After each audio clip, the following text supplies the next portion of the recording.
आज ना मला माझ्या नवऱ्याने सरप्राईज दिलं. तर हाय, मी ऋतुजा, माझ्या ब्लॉगमध्ये तुमच्या सर्वांचं स्वागत आहे. आज पण स्कूल नव्हती, त्यामुळे ना मी दिवसभर घरीच होते. त्यानंतर संध्याकाळी मेडिकलला जायला निघाले आणि तुम्ही पाहू शकता शिवनेरीला किती सुंदर दिसतोय तो. एवढं छान निसर्गरम्य वातावरण झालं होतं ना, त्याच्यामध्ये पाऊस येत होता.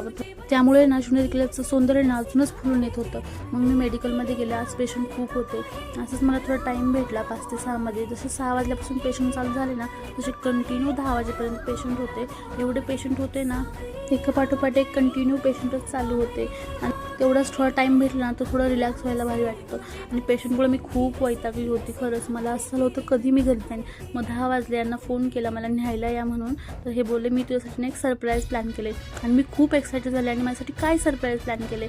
आणि ना मी त्यांना खूप दिवसापासून सांगितलं की मला असं काहीतरी सरप्राईज आहे, आणि त्यांनी मला ते दिलं. एवढं त्याचा पण व्हिडिओ मी पोस्ट केला, तुम्ही पाहू शकता माझ्या चॅनलला जाऊन.